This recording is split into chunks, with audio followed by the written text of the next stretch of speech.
Hello बच्चों, मैं सुनील कुमार आपका स्वागत करता हूं अपने आज वीडियो में। आज हम आपको डिफरेंशियल कैलकुलस में एक नया चैप्टर बताने जा रहे हैं, असिम्प्टोट्स। तो असिम्प्टोट एक प्रकार का टेंजेंट होता है, ठीक। यही डिफिनेशन में बताया जाएगा। तो देखिए असिम्प्टोट की डिफिनेशन क्या कहती है। यहाँ लिखा जा रहा है, ठीक, an asymptote is a tangent. इस पर ध्यान देना, ठीक। An asymptote is a tangent, जैसा कि असिम्प्टोट एक प्रकार की लाइन होती है, उसको पढ़ते हैं टेंजेंट टू ए कर्व, किसी कर्व का। कब पढ़ोगे इसको, ठीक। यहाँ लिखा जा रहा है इन the limiting position when its point of contact is situated at an infinite distance. जबकि उसका पॉइंट ऑफ कांटेक्ट, जब भी हम लोग बात करते हैं टेंजेंट की, तो इसका मतलब होता है एक कर्व दिया जाएगा और उस कर्व पर कोई एक पॉइंट होगा, उस पर एक हम टेंजेंट खींचेंगे। देखिए जैसे बताते हैं, ठीक। कैसे मान लिया, ठीक, हमारे पास ये कोई कर्व है इस टाइप का। यहाँ पर हमने अगर कोई पॉइंट माना, ठीक, और यहाँ पर अगर हम लाइन ड्रा करेंगे तो ये इसका टेंजेंट पड़ा जाएगा इस पोजीशन पर, ये इस पोजीशन पर, ठीक। ये लाइन इस कर्व का क्या पड़ा जाएगा, टेंजेंट। तो असिम्प्टोट क्या चीज़ हो गई, देखिए यहाँ पर क्या कर रहा है, an asymptote is a tangent. Asymptote tangent होगा, कब होगा, टू ए कर्व, किसी कर्व का, in the limiting position when its point of contact is situated at an infinite distance. जबकि पॉइंट ऑफ कांटेक्ट कहाँ होना चाहिए, इनफाइनाइट डिस्टेंस पर। अगर पॉइंट ऑफ कांटेक्ट इनफाइनाइट पर है तो आपको दिखेगा नहीं, ठीक। तो उस स्थिति में फिगर देखो हम बताते कैसे बन सकती है। देखिए कर्व को थोड़ा हम इस तरीके से बना रहे हैं, ठीक है। ये हमने कर्व बना दिया इस टाइप से, ऐसे करके। ये कोई कर्व हो गया हमारा, ठीक, पैराबोला वाला कर्व है, ठीक। अब यहाँ पर हमें एक टेंजेंट तो नहीं कहेंगे, ठीक, असिम्प्टोट ड्रा करना, ठीक। तो पॉइंट ऑफ कांटेक्ट कहाँ हो सकता है, देखिए एक लाइन हम यहाँ पर खींचेंगे, ठीक, इस तरीके से। ये लाइन बिल्कुल सीधी होगी, ठीक, यहाँ पर जो बनाने जा रहे हैं, ठीक। लग इधर भी लाइन हम ड्रा कर सकते हैं ऐसे करके। और ये जो कर्व हमने बनाया है, ठीक, इस कर्व को आप ऊपर तक ले जाइए, ठीक, इस तरीके से। ये कर्व ऐसे चला जाएगा तो इस लाइन को कहीं ना कहीं ऊपर जाके टच करेगा, लेकिन वो डिस्टेंस कितनी होगी, इनफाइनाइट डिस्टेंस पर। इसलिए ये जब भी हम कोई लाइन ड्रा करते हैं, ठीक, किसी कर्व की, और उसका टचिंग पॉइंट नहीं दिखाएंगे, ठीक। अगर ऐसा हो जाता है तो ये जो लाइन है, इसी लाइन को हम लोग पढ़ते हैं असिम्प्टोट्स।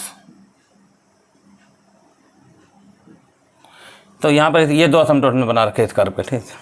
तो इस कर्व को ऊपर बढ़ा दीजिएगा इस टाइप से। और पॉइंट ऑफ कांटेक्ट जो है इसका, ठीक, इनफाइनाइट डिस्टेंस पर होगा। ये कर्व इस लाइन को टच तो करेगा लेकिन इनफाइनाइट डिस्टेंस करेगा, इसलिए, ठीक है, वो हम लोग यहाँ पे दिखा नहीं सकते। अगर ऐसा हो रहा है तब वो जो लाइन बन जाती है वो क्या पड़ी जाती है, असिम्प्टोट। और अगर टेंजेंट वाला पॉइंट दिखा दोगे तब यही असिम्प्टोट, इसका क्या पड़ा जाएगा, टेंजेंट पढ़ा जाएगा। बस इतना सा अंतर है दोनों में, ठीक, टेंजेंट और असिम्प्टोट में। तो इसके दो असिम्प्टोट हमने यहाँ बना रखे हैं, ये भी असिम्प्टोट से। तो असिम्प्टोट में बस आपको इतने समझना, ठीक। और इसकी इक्वेशन जो होती है, एक प्रकार की लाइन होती है जिसको हम लोग लिखते हैं y बराबर mx प्लस c करके। असिम्प्टोट को हमेशा इसी लाइन से हम लोग दिखाएंगे, ठीक, y बराबर mx प्लस c। मतलब लाइन कैसी बन सकती है इसके अंदर, ठीक, होगी एक प्रकार की लाइन असिम्प्टोट। तो मेन इक्वेशन की ये होती है, y बराबर mx प्लस c। तो असिम्प्टोट हमने बना दिया, ठीक है, आपको बता दिया। फिगर भी आप किस बना सकते हैं, x लिख लिया, इसको y लिखा, ये पैराबोला कोई कर्व बना दिया। चलिए इसको सॉल्व करने का तरीका देखते हैं क्या है। तो असिम्प्टोट की डिफिनेशन में बस इतना ही है, ठीक। तो ये दो लाइनें होंगी, किसी कर्व को टच नहीं करेंगे लेकिन उसका point of contact infinite distance पर होगा, इसलिए तब वो लाइन क्या बन जाएगी, उस कर्व की असिम्प्टोट बन जाएगी। अगर टेंजेंट वाला पॉइंट दिखा दिया जाएगा तब वही असिम्प्टोट क्या पढ़ा जाएगा, टेंजेंट पढ़ा जाएगा। तभी लिख देते हैं ये लोग यहाँ पर, ठीक, an asymptote is a tangent to a curve in the limiting position when its point of contact is situated at an infinite distance. ये उसकी फिगर हो गई असिम्प्टोट की। चलिए इसको सॉल्व करने का जो रूल है, वर्किंग रूल देखिए क्या है। 2-3 नियम है इसको सॉल्व करने के, ठीक, इसको ध्यान से समझ लेना, ठीक। बाकी अभी एक सवाल बताएंगे, इसके बाद हम आपको कैसे लगेगा। वर्किंग रूल में पहला स्टेप देखिए क्या कर रहा है। आप जैसे आपको एक कर्व दिया जाए, हमने यहाँ लिखा ना, पुट करेंगे x बराबर 1 y इक्वल टू m। ध्यान देना, यही लाइन बार बार लिखी नहीं, ठीक है, लगाते समय सवाल, ठीक। Put x equal to 1 y equal to m in the highest degree term of the given equation. जो भी आपको इक्वेशन दी जाएगी, ठीक, उसमें जितने भी टर्म होंगे तो हाईएस्ट डिग्री टर्म तक हम लोग पुट करेंगे x equal to 1 y equal to m, वहाँ पर मेन चीज़ है, ठीक। और जो पुट कर देंगे x equal to 1 y equal to m, जो भी इक्वेशन या जो भी वैल्यू निकल आएगी उसको हम लोग डिनोट करेंगे किसका, f नॉट m से। तो एफ नॉट एम का हमने यहाँ पर बना रखा क्वेश्चन मार्क, ठीक, मतलब जो मान आएगा यहाँ लिखा जाएगा। तो सबसे पहले क्या करना पड़ेगा आपको, देखिए x equal to 1 y equal to m put करेंगे in the highest degree terms of the given equation में, और डिनोट किया जाए किससे बताइए, एफ नॉट एम से, और जो भी आंसर है यहाँ लिख देंगे। अगला स्टेप क्या है देखो, इसी में बताते हैं, ठीक, पहले पार्ट में फॉर रूट्स के लिए फिर हमें, ठीक, रूट्स मतलब एम के मान निकालने पड़ेंगे, उसके लिए हम लोग लिखेंगे एफ नॉट एम बराबर 0। जब लिखोगे तो यहाँ पर कोई ना कोई वैल्यू लिख जाएगी, एम या तो एम में क्वाड्रेटिक बनेगी या क्यूबिक बनेगी, ठीक, या बनेगी बाई क्वाड्रेटिक, ठीक, तब हम एम के मान निकालेंगे। तो हमने लिख रखा, ठीक, on solving we find the value of M से एम का मान जैसे M1 M2 M3 M4 ऐसे कुछ भी मिल सकता है। तो इसको हम यहाँ पर रखें, इसको मान को सॉल्व करा करेंगे, ठीक, मान जब सॉल्व हो जाएंगे एम के, ठीक, तो एम के कई मान आ जाएंगे M1 M2। अब यहाँ पर दो बातें आती हैं, जो मान निकाले जाएंगे, ठीक, इसमें देखो क्या हो सकता है, या तो रूट्स आपके इक्वल आएंगे, मतलब एम के मान या तो इक्वल आएंगे या अनइक्वल आएंगे। तो आप देखो क्या कर सकते हैं हम लोग यहाँ पर, पहला स्टेप में बस इतना ही है, ठीक, x इक्वल टू 1 पुट करेंगे, y equal to m put करेंगे, ठीक, in the highest degree terms of the given equation, denote किया जाए किससे, एफ नॉट एम से। रूट्स के लिए क्या काम करेंगे, एफ नॉट एम बराबर रख देंगे 0, यहाँ से सॉल्व करके एम के मान निकाल लेंगे, जैसे भी मान निकल के आएंगे, ठीक। तो मान दो तरीके के होंगे, या तो इक्वल आएंगे या फिर अनइक्वल आएंगे, ठीक, दोनों के लिए फॉर्मूले बना रखे हमने, ठीक। अगेन जब इतना हो जाएगा काम, फिर करेंगे again put x equal to 1 y equal to m in the next highest degree term in the given equation. तो उस जो बची इक्वेशन होगी, ठीक, उसमें हम फिर से मान रखेंगे, नेक्स्ट हाईएस्ट डिग्री टर्म देखेंगे, ठीक, मतलब जो डिग्री टर्म यहाँ देखा जाएगा, जैसे मान लो यहाँ पर हमने हाई डिग्री टर्म 3 देखा, ठीक, तो अगला क्या होगा 2 वाला देख लिया जाए। तो हम जो आंसर अब आएगा या जो वैल्यू निकल गया उसको नोट करेंगे इससे F1 M से, जो भी आएगा, ठीक, यहाँ लिख दिया जाएगा। अब यहाँ पर नंबर 3 में क्या लिखेंगे, ठीक, इफ़ रूट्स आर अनइक्वल, अगर दिए गए मान अगर अनइक्वल हैं, मतलब रूट्स अगर अब निकल गए हैं, ठीक, सॉल्व करने पर अनइक्वल, तो फार्मूला यूज करेंगे C बराबर माइनस F1M और नीचे लिखा गया F नॉट डैश M। तो देखो ये फार्मूला है, ठीक, जब ये फार्मूला जब ही लगाना जब मान कैसे निकले, अनइक्वल निकले, ध्यान देना, ठीक। तो ये फार्मूला लगेगा C बराबर माइनस F1M, अब नीचे आएगा F not dash M unequal के लिए, ठीक। उसके बाद हम लोग यहाँ पर, ठीक, C का मान में जब वैल्यू यहाँ डालें तो इसका आंसर M में आ जाएगा, तो हम यहाँ से असमटोड निकालेंगे, ठीक, देन असमटोड्स आर, तब जो असमटोड हमें निकल के आएंगे, ठीक, वो इस टाइप से लिखा जाएंगे, y बराबर M1x प्लस C1, अगला y बराबर M2x plus C2 and so on. इस तरीके से हम 1 या 2 या 3 जितने होंगे सब निकल जाएंगे, ठीक। तो ये आपकी वर्किंग रूल हो गया। अभी इसमें वर्किंग रूल में एक स्टेप बचा, ठीक, अभी बताते हैं कैसे क्या होगा, ठीक, वो वाला रूल भी। तो पहले पहला, दूसरा, तीसरा, चौथा, ये नियम आपको याद नहीं करना, इसको समझ लो, ठीक, सवाल लगाया जाए तो इसी नियम से पूरा सवाल लगेगा। तो असमटोड में के वर्किंग रूल में एक नियम और बचा, ठीक, कौन सा बचा, इफ़ रूट्स आर इक्वल हो, अगर दिए गए मान इक्वल आ जाएँ तब देखो फॉर्मूला क्या लगेगा। ये तो अनइक्वल के लिए हो गया, ठीक। अब इसको हम यहाँ से हटा रहे फिर बता रहे, ठीक, देखिए यहाँ लिख रहे, ठीक, इफ़ रूट्स आर, जो दिए गए मान हो, ठीक, निकल आए इक्वल, अगर दिए गए मान इक्वल हो, मतलब ये हो जाएगा दैट इज में M1 बराबर M2 बराबर M3, तीनों बराबर हो सकते हैं या दोनों बराबर हो सकते हैं या कुछ भी हो सकता है, ठीक, मान बराबर, अगर बराबर आ जाते हैं, ठीक, मान, तब आपको फॉर्मूला लिखना, ठीक, ये वाला C square upon factorial 2 F0 double dash M। ये तो सिंपल है, देखो जैसे यहाँ पर F नॉट M का आपको पता चल गया तो इसका F डैश M तो निकल आ गया, जैसे यहाँ फॉर्मूला लिखा, और अगर इक्वल आ जाता तो ये यहीं पर हम इसका क्या निकालेंगे, F डबल डैश M। और फिर अगला स्टेप आएगा यहाँ पर, ठीक, फार्मूला आपको याद करना, ठीक, C लिखा जाएगा F1 डैश M आ जाएगा, ये कैसे निकाला जाएगा बताया जाए, ठीक। अगला क्या आएगा बताइए, यहाँ पर F2M, F2M कैसे निकलेगा भी बता देंगे, ठीक, जब सवाल लगाएंगे तब, ठीक। मतलब F2M निकालने के लिए यही वाला फार्मूला फिर से दोहराना पड़ता है, ठीक। एक बार हमने पुट किया x equal to 1 y equal to, दोबारा पुट, तिबारा भी पुट करेंगे तब हम F1M की जगह पर क्या लिख देंगे, F2M, उस कंडीशन पर, ठीक, जब मान इक्वल आएंगे तब। ये जब सवाल लगे तब बताया जाए, ठीक, कंप्लीट। फिलहाल वर्किंग रूल में बस इतना ही है, ठीक, ये 4-5 स्टेप हैं, ये तो ये है 5 स्टेप, ठीक, इतना नोट करो, ठीक। फिर बताते हैं एक सवाल आपको, ठीक, असमटोड का, चलिए, ठीक, इतना लिखो फिर बताते हैं।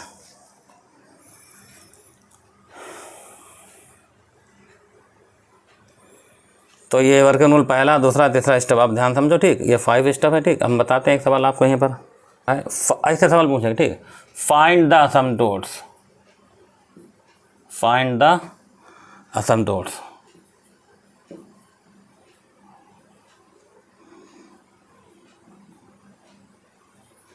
ठीक, ऑफ असमटोट था जो नीचे कर्व देखा आपको, ठीक, इस तरीके जैसे मान लो दिखा। ठीक, एक सवाल देख लो बहुत ध्यान से। ठीक, सारे सवाल वैसे लगने इसके। ठीक, लाल है।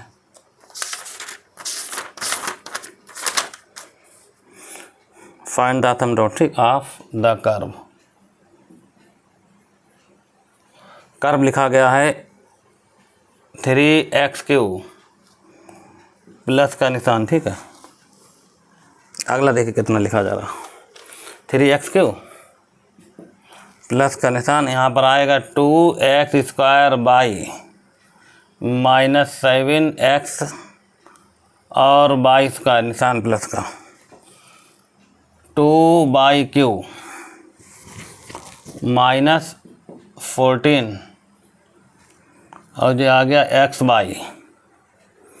प्लस 7/² प्लस बहुत बड़ी बड़ी क्वेश्चन लिख जाता है यहाँ पर। ठीक, प्लस 4x प्लस 5/, बराबर 0,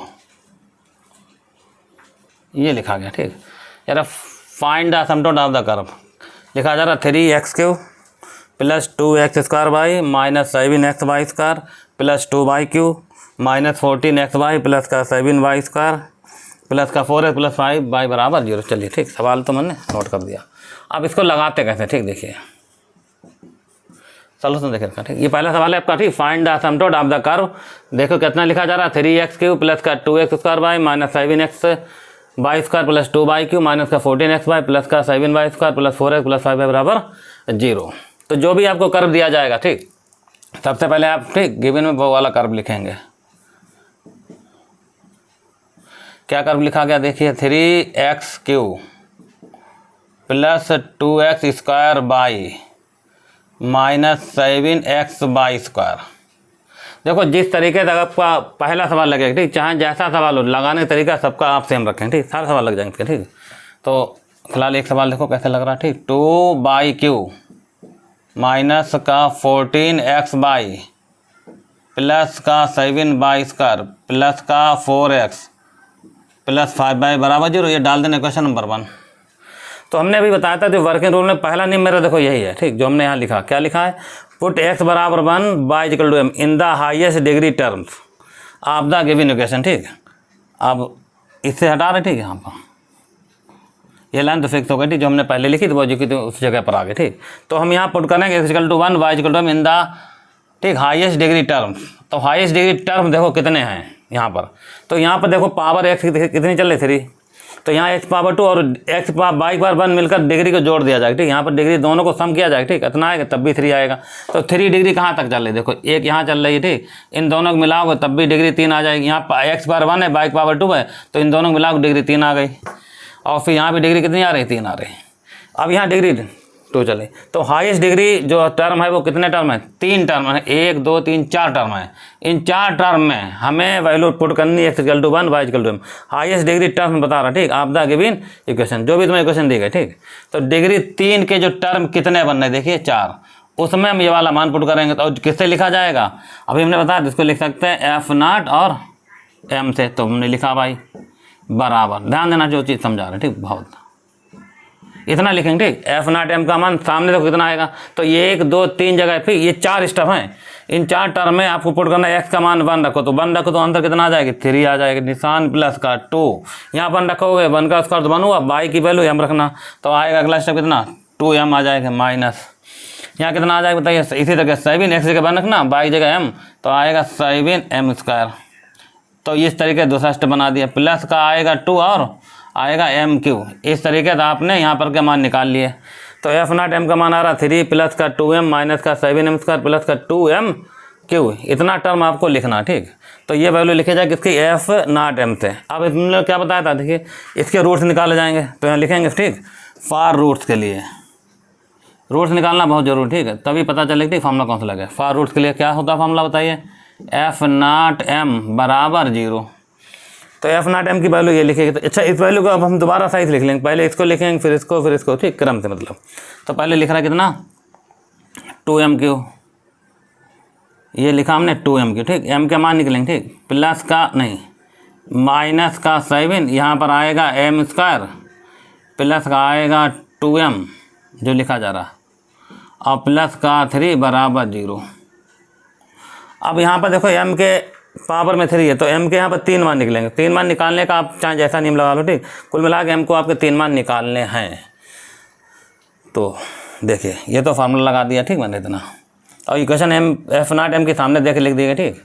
अब एक काम यहाँ पर करते हैं कि हमें मालूम है, ठीक, चाहे रूट्स इक्वल आए इनइक्वल आए, इसका एक बार डिफरेंशिएशन जरूर होगा, मतलब इसका एक बार डिफरेंशिएशन जरूर होगा। तो डिफरेंशिएशन इसका हम एक बार यहाँ पर देखो करके दिखा दे रहे हैं, ठीक। इसकी जरूरत पड़ेगी तो इसलिए हम यहाँ पर लिख रहे हैं इसको, जहाँ पे लिख लो कोई दिक्कत नहीं, ठीक। देखिए f0 m का मान कितना होगा, f0 m का मान बहुत सरल है, आप इसके नीचे लिख सकते हो, कोई दिक्कत नहीं, ठीक। यहाँ पर जगह कम है, ठीक, इसलिए हम लिख रहे हैं। चलिए हम लिख देते हैं, ठीक, कायदे से। देखिए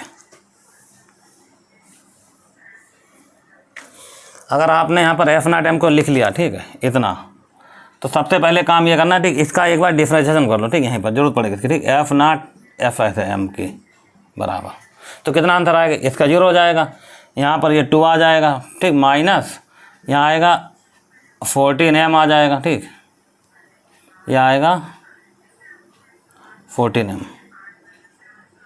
और उसके बाद यहाँ पर कितना बचेगा, प्लस का 6m²। ये तो इसका मतलब अगर f0 m को आपको पता चल गया तो हमने यहाँ पर क्या किया, उसकी वैल्यू निकाल ली, ठीक, कंप्लीट की। अब आगे देखिए कितना बचेगा। अब यहाँ लिखेंगे हम लोग, ठीक, फार रूट्स के लिए क्या लिखना है, फार रूट्स के लिए आप लिखेंगे f0 m बराबर 0, ये फार्मूला होता है f0 m का। तो f0 m की वैल्यू ये वाली, ठीक। तो इस वैल्यू को जो थोड़ा रिवर्स करके लिख रहे हैं, ठीक। देखिए कैसे, ये फार्मूले के अंदर, ठीक, इसका मान रखना इसके नीचे, ठीक। कितना है हम लिख रहे हैं यहाँ पर 2m³ माइनस आएगा 7m² प्लस का 2m और प्लस का 3 और बराबर 0। अब यहाँ पर m की पावर में कितना चल रहा बोलो, 3। अगर m की पावर में 3 चल रहा तो m के ये 3 मान निकालें, ठीक। तो 3 मान निकाल के देखो बताते कैसे निकलेंगे, इतना नोट करो फिर बताते हैं मान। फिलहाल ये हमने फार्मूला लिख दिया, ठीक है। फार्मूले के अंदर यहाँ पर वैल्यू रख दी गई, m के 3 मान निकालने के लिए हम लोग पुट करेंगे m का मान कितना रखा जाए कि 0 बराबर 0 आ जाए, ठीक। उसी चीज़ को 3 बार लिखते हैं, ठीक। उसके बाद उसको सॉल्व करते हैं, ठीक। तरीका देखना सॉल्व करने का, ठीक, इसका। चलिए, ठीक, यहाँ बताते हैं, सब हटा रहे, ठीक। अब यहाँ पर हम लोग पुट करेंगे m के मान निकालना, बस पुट करेंगे, ठीक। कितना देखिए पुट करेंगे m बराबर 1, यहाँ रखो 1, ठीक। अगर m बराबर 1 रखोगे तो क्या 0/0 बराबर 0 बन रहा है। चलिए देखिए हम यहाँ ही बता देते, ठीक, बाद में थोड़ा समझ में आ जाए, ठीक। जल्दी यहाँ पर पुट करेंगे m बराबर 1, ठीक। रखो 1, यहाँ देखिए कितना आंसर आ रहा है, 2 माइनस 7 प्लस 2 प्लस 3 बराबर 0। तो अब देखिए, ठीक, 2 और 2 ये 4 और 3 कितना हो गया, 7 माइनस 7 बराबर 0। तो इसका मतलब 0 बराबर 0 आ चुका है। इसका मतलब m बराबर 1 इसका क्या पढ़ा जाएगा, एक रूट्स पढ़ा जाएगा, ठीक। तो हम लिखेंगे, ठीक। इसलिए m माइनस 1 बराबर लिख देना 0, ठीक, बी द 1 रूट्स। ये इसका एक रूट्स पढ़ा जाएगा। तो बाकी के रूट्स कैसे निकालेंगे वो भी देखो तरीका। तो इसी चीज़ को जो m माइनस 1 और 0 हमने लिखा बी द 1 रूट्स, ठीक है। तो m माइनस 1 को 3 जगह लिख देंगे इस तरह। देखिए m माइनस 1, फिर थोड़ा गैप करेंगे, फिर लिखेंगे कितना m माइनस 1, फिर थोड़ा गैप करेंगे, फिर लिखेंगे माइनस 3 बार बराबर क्या लिखेंगे 0। और यहाँ पर आपको, ठीक, जगह भरनी, ठीक, इतनी जो छोड़ के बन, ठीक, वो जगह आपको भरनी इसको देखकर। देखिए यहाँ पर हमें चाहिए 2m³, बोलो हमें क्या चाहिए 2m³। तो कैसे मिलेगा, तो हम यहाँ से 2 और m² से मल्टीप्लाई करें, ऐसे देखो यहाँ आएगा 2m², अंदर मल्टीप्लाई करना तो क्या बन जाएगा 2m³ वाला स्टेप आ जाएगा, ठीक। फिर अंदर स्टेप पहुँचेगा माइनस 2m², हमें चाहिए 7m², ठीक। तो ये 2 हो गया तो हमें मल्टीप्लाई करनी पड़ेगी यहाँ से 5m से। तो ये 5m² और 2m² मिलकर बन गया 7m², ठीक। ध्यान समझना, ठीक। स्टेप अंदर पहुँचाएंगे, इसको जो पहुँच जाएगी कितना बनेगा, देखिए प्लस का 5m, हमें चाहिए कितना 2m, तो हमें मल्टीप्लाई करनी पड़ जाएगी माइनस के 3 से। देख लेना ध्यान, ठीक। ये पहुँचेगा उधर से, ठीक, प्लस का 5m, ये माइनस 3m बन जाएगा प्लस का 2m, और माइनस माइनस प्लस 3 बराबर 0। मतलब अगर तुमने यहाँ से इसको सॉल्व किया तो आंसर आपको यही मिल जाएगा, ठीक। तो अब उसके बाद हमने ऐसा क्यों किया गया, ये m माइनस 3 जगह लिखा, कॉमन निकाल लिया। ये पढ़ा होगा आपने मैथड, ठीक, पहले भी कहीं ना कहीं। एम माइनस वन कॉमन हो गया तो ब्रैकेट में बचा कितना, देखिए ये बचा 2m स्क्वायर माइनस का 5m और -3 बराबर 0, इतना कुल मिला के हमने इतना लिखा। अब आगे देखो स्टेप, ठीक, इसके फैक्टर हो जाएंगे, ये हो गए इक्वेशन क्वाड्रेटिक, ठीक। तो पहला स्टेप तो हमारा यही रहा m-1, ठीक हो गया। इसका फैक्टर कितने होंगे, देखिए इसको लिख सकते हैं 2m स्क्वायर, ठीक है। देखिए चलिए ये 2m स्क्वायर होगा, ठीक, माइनस इसको लिख सकते हैं यहाँ पर, ठीक है, 3 और 2 कितना हुआ 6 हुआ, ठीक, अंदर ये चल रहा 5, तो यहाँ पर लिख सकते हैं हम लोग 6m और प्लस m और -3, ये फैक्टर अपना कर लेना, ठीक, तरीका बता दे रहे, ठीक, इतना। तो यहाँ पर आएगा पहला स्टेप तो m-1 आ रहा, ठीक, और यहाँ से अगर देखा जाए तो कॉमन क्या मिल रहा है इसमें, देखिए 2m कॉमन हो जाए तो यहाँ बचेगा कितना m-3, ठीक, ये वाला, और उसके बाद यहाँ 1 कॉमन हो जाएगा तो m-3 बराबर 0। तो यहाँ से देखिए क्या मिला, पहला आंसर हमारे पास आ रहा है m-1, यहाँ से कॉमन निकालेंगे तो आएगा m-3 और यहाँ बचेगा कितना 2m + 1, देखो ये कॉमन होकर बाहर आ गया, बचा 2m + 1 बराबर 0।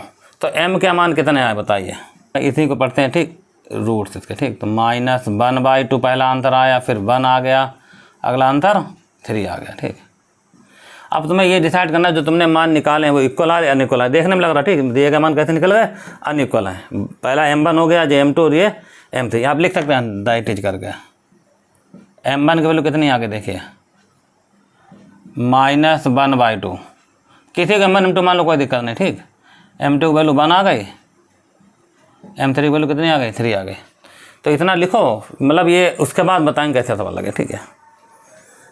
तो ये सवाल में आपने m के मान निकाल लिए, ठीक है, जो इतने आ गए। अगला स्टेप देखना, ठीक। अच्छा, इतना लिखने के बाद जो इक्वेशन आपको पास दी गई, ठीक, उसमें हम फिर से पुट करेंगे, ठीक, इस तरीके देखो लिखेंगे अगेन पुटिंग, ठीक, अगेन फिर पुट करेंगे, ठीक। क्या पुट किया जाएगा, x बराबर 1 y = m, ठीक। In the next, in the, ये वर्ड लिख देना, ठीक, next highest degree term, highest degree term, ठीक, बस इतना ही, ठीक। इन गिवन इक्वेशन लिख दो, ठीक,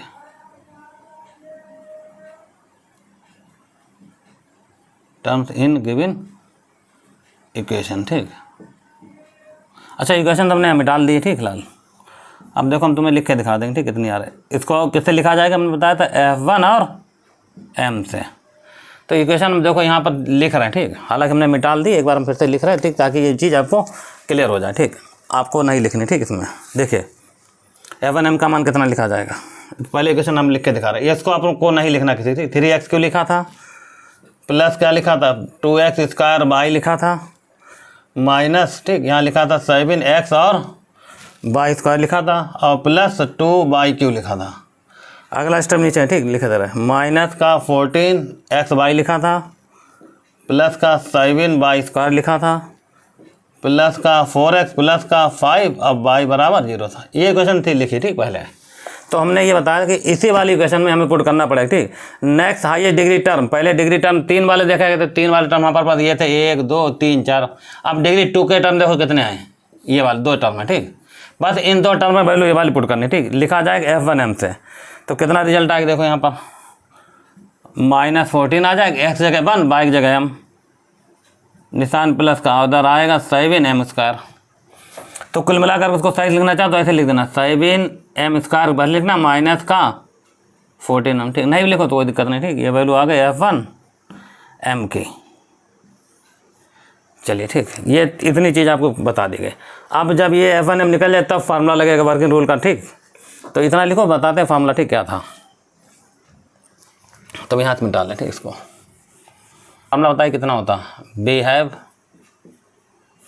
तो बिहेव में c बराबर फार्मूला देखो हमने बताया था, वो याद कर लेना, ठीक, अपना। तो c बराबर -f1m, ठीक है, और नीचे आए f'(m). तो c बराबर माइनस निशान लगा, f1m की वैल्यू सामने लिखेगी कितनी है, देखिए 7m², बहुत ध्यान से 7, ये आ जाएगा m² और माइनस का 14m। अब F0 का मान हमने निकाला था, तो जो F0 का मान जो निकाला था वो अपना मान देख लो कितना निकला था इसका कंप्लीट, हम निकाल चुके हैं। ठीक, इसका आंसर देखना कितना था, लिखा होगा 2 माइनस, ठीक, अब लिख सकते 2 माइनस लिखा होगा 14m प्लस 6m², यही लिखा होगा। ठीक, 2 माइनस का 14m और प्लस 6, ये वैल्यू होगी F0 की वैल्यू। ठीक, तो ये हमने यहाँ पर वैल्यू डाल दी गई। ठीक, अब आगे के नियम देखो ध्यान से। अच्छा, अब बस इसी फार्मूले में हमें 3 केस लगाने हैं। ठीक, तो ये हम सब हटा रहे हैं। ठीक, स्टेप यहाँ से देखिए, पहला, दूसरा, तीसरा नियम क्या होगा। ठीक, तो यहाँ पर लगेगा फर्स्ट, एक बार हम m का मान मतलब वो m1 बन जाएगा। ठीक, मान क्या रखा जाए 1/2। अब देखिए, अगर इसी वाले पार्ट में अगर हम m बराबर क्या मान लें बताओ, m1 माने और m1 वैल्यू रख दें -1/2, मतलब m को m1 मान लिया, वैल्यू रख दी -, तो जो आंसर आएगा वो C1 कहलाएगा। तो C1 वैल्यू निकलेगी। ठीक, यहाँ से तो m की वैल्यू -1/2, अगली वैल्यू 1 और 3 इसके मिटा लें। ठीक, यहाँ से देखिए, तो C बराबर माइनस, यहाँ देखिए ये 7 आ जाएगा, यहाँ -1/2 का होल स्क्वायर हो जाएगा, माइनस का 14, m की जगह पर -1/2 रख दिया गया, फिर 2 आ जाएगा -14, यहाँ पर -1/2 आएगा। ठीक हो गया, और प्लस का 6 और यहाँ -1/2 का होल स्क्वायर हो जाएगा। तो ये C1 आ गया। तो C1 का मान कितना आएगा। अच्छा, ये मान आप निकाल लेना। ठीक है, फिलहाल हम यहाँ डायरेक्ट लिख रहे हैं। ठीक, टाइम बहुत ज़्यादा लगता है। ठीक है, देखिए -1/2 रखने पर अगर इसको सॉल्व कर तो आंसर आएगा -5/6। ये हम डायरेक्ट लिखा जाए। ठीक है, ताकि सवाल आसानी से लग जाए। ये कैलकुलेशन है, आप सॉल्व कर सकते हैं, सॉल्व हो जाएगा। ठीक, पहला पार्ट, तो ये तो पहला पार्ट आ गया इसका, मतलब m1 का मान अगर 1/2 है तब ये आया इतना C1 का मान। ठीक हो गया। अब अगला स्टेप देखो, नंबर 2। ठीक, फिर हम लोग क्या पुट करेंगे। ठीक, पुट करेंगे m बराबर m2 का मान कितना चल रहा बताइए, 1 चल रहा था। तो वह यहाँ पर जब m को m2 मान कर 1 रखा जाए तो C क्या बन गया, C2 बन गया। तो C2 का आंसर कितना आएगा, देखिए इसको C2 लिखा जाएगा बराबर, यहाँ पर रखा जाएगा निशान तो माइनस का लगेगा। ठीक, यहाँ 7 आएगा, 1 रखने कोई फ़र्क पड़ेगा नहीं, 1 माइनस का 14, यहाँ आएगा 2 माइनस 14 प्लस का 6। देख लो, यहाँ 1 रखा तो 7 आ जाएगा, यहाँ रखा 1 तो 14 आएगा, यहाँ 1 रखा, यहाँ 1 रखा। ठीक, 1 रख दिया, ये सॉल्व हो जाएगा आसानी, तो सॉल्व कर लो। ठीक, कितना देखिए, माइनस ऊपर क्या बचा, -7 बचा। ठीक हो गया। अच्छा, नीचे क्या बचेगा देखिए, ये 6 और 2 8 और ये 14। ठीक, अच्छा, तो माइनस का ये 6 बचेगा। ठीक, तो आंसर कितना आया बताइए, इसका आंसर आएगा C2 का -7/6। ये C2 का आंसर आ गया, इतना लिख लो। ठीक, फिलहाल ये वैल्यू आ गई C2 की। अब ये मान चेक कर लें, सही चलेगा गलत चले। ठीक, सही है। ठीक है, ये भी मान सही आ गया। चलिए अब एक मान और बचा। ठीक, जल्दी से वो से देखो। ठीक, इसी वाले पार्ट में थर्ड वाला पार्ट। ठीक, क्या पुट करेंगे, m को m3 मान कर, अब वैल्यू रखी जाएगी कितनी, 3।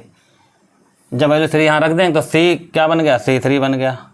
तो माइनस यहाँ 7 आएगा, यहाँ m² है। ठीक, तो 3 का स्क्वायर कर लो, कितना आ रहा 9 माइनस 14, यहाँ पर 3 आ जाएगा।